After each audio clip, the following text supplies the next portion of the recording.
Thursday, June 21. This is the news on PBCJ. I am Simone Absalom.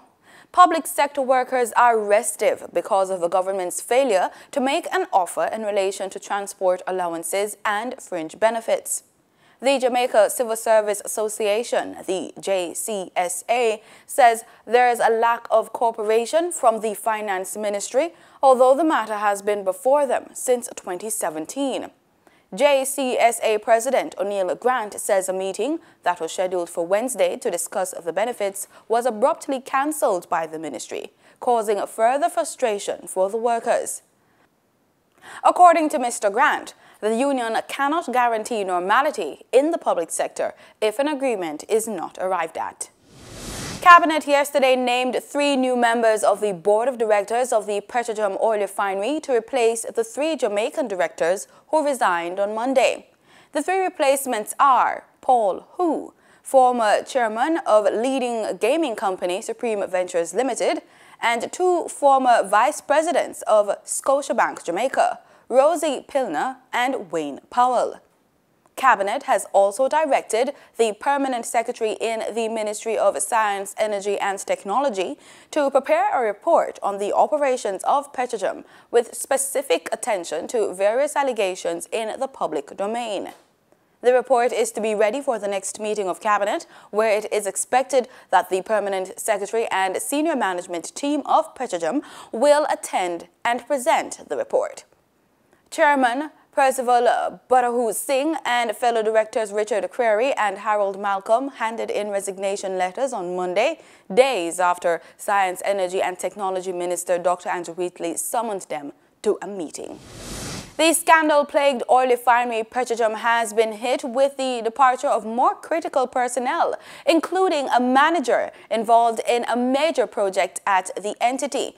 PBCJ understands that Cheryl Shaw, the project manager for the vacuum distillation unit project, and Roderick Codner, the senior supervisor in charge of reliability and maintenance, have both resigned. These resignations take effect on June 30.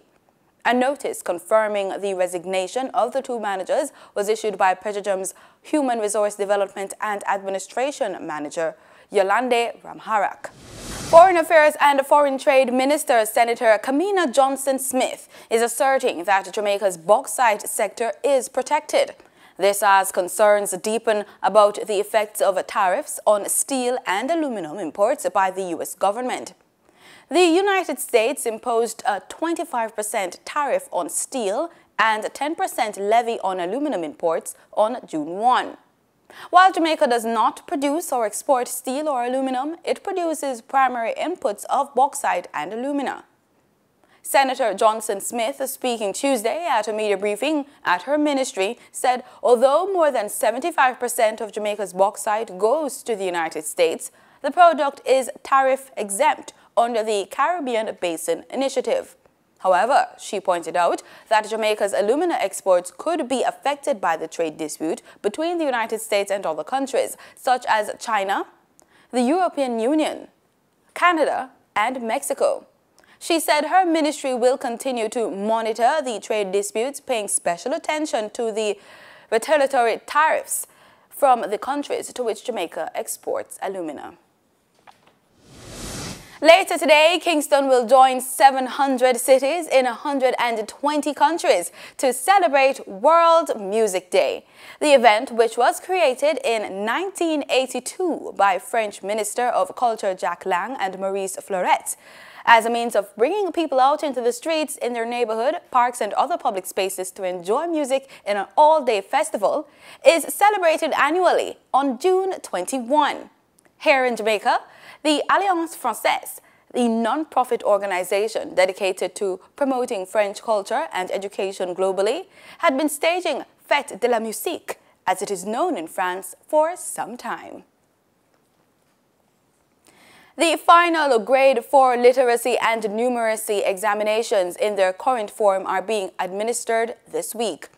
48,887 literacy and 55,322 numeracy students are registered to sit the exams. of that number, 16,494 repeaters for the literacy exam and 8,898 for numeracy. The ministry said that it has received application to facilitate some 322 special needs students to sit the examination.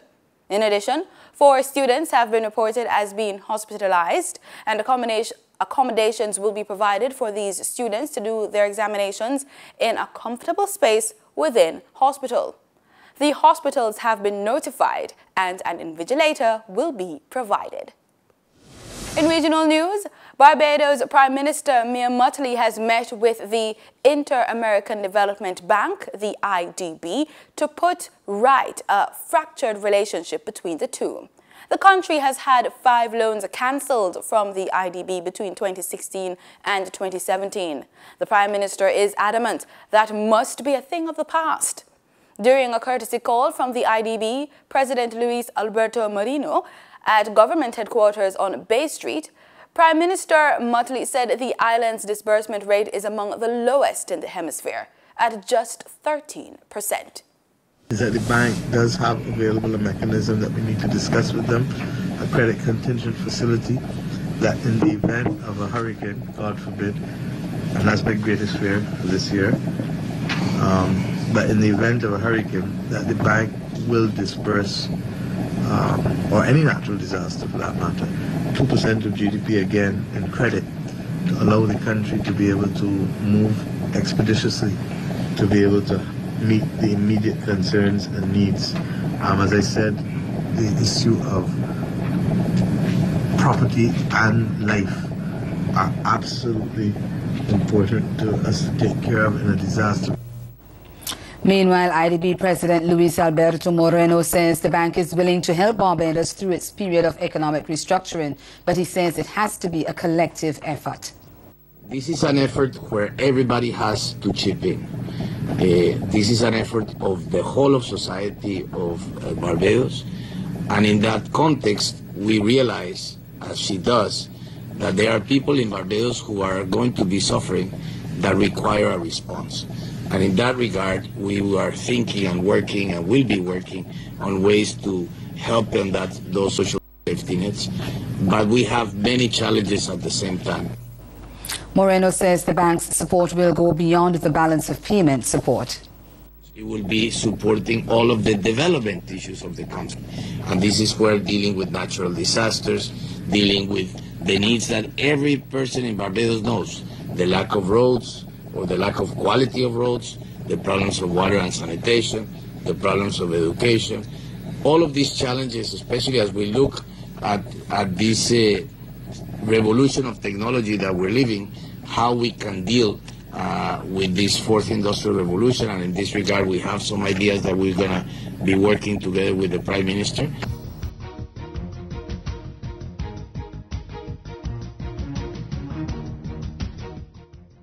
In sports, the first combined Jamaica Athletics Administrative Association National Championships in more than a decade is now underway at the National Stadium with the first round of the men's 100 meters event.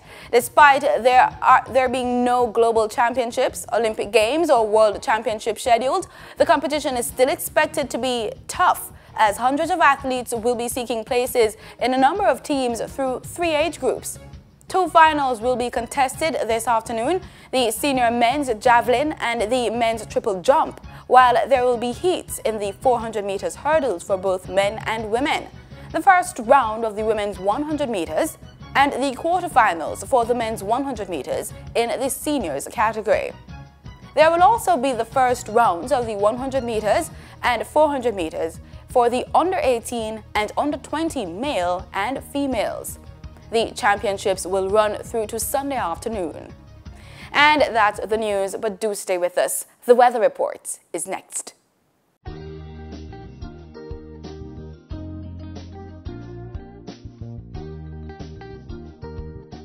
This is PBCJ's weather report. Thanks so much for staying with us.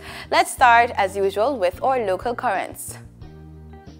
In Kingston this afternoon, we're expecting a possibility of rainfall. With warm temperatures though between 26 and 29 degrees Celsius, the temperature is set to go down a notch to 25 degrees Celsius when the sun sets at 6:33 p.m. Over there in Montego Bay, St. James, a forecast of rainfall for today with warm temperature just about 28 degrees Celsius this afternoon. It's set to go down to just about 13 degrees Celsius this evening when the sun sets at 6:33 p.m. Let's take a look at what's happening across the island for today. We're looking at warm temperatures between 28 and 32 degrees Celsius, but we could be getting some rainfall throughout the afternoon across the island. In our forecast for tomorrow, cloudy conditions in the northeastern end of the island, a possibility of rainfall over there in Maypen and Negril as well. We're looking at warm temperatures between 29 and 33 degrees Celsius. Across the Caribbean today, we're looking at warm temperatures between 28 and 36 degrees Celsius, so it's going to be pretty warm out over there in Mexico. 30 degrees Celsius forecast for Nassau, Bahamas. We're looking at sunny skies for Havana, cloudy conditions over there in Antigua, rainfall in the central and some parts of the eastern end of the Caribbean for today.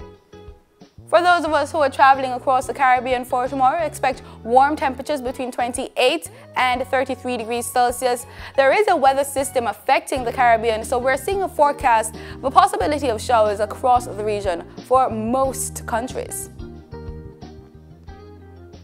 And in our travel planner, we look at the United States. You should be seeing on your screen Los Angeles, Miami, New York, and Atlanta. We're looking at a minimum temperature 16 degrees Celsius for these areas with a high 44 degrees Celsius. The highest temperature forecast for tomorrow for these areas is in Los Angeles with a forecast of some cloudy conditions but predominantly sunny skies. We could be getting some rainfall in Miami and Atlanta.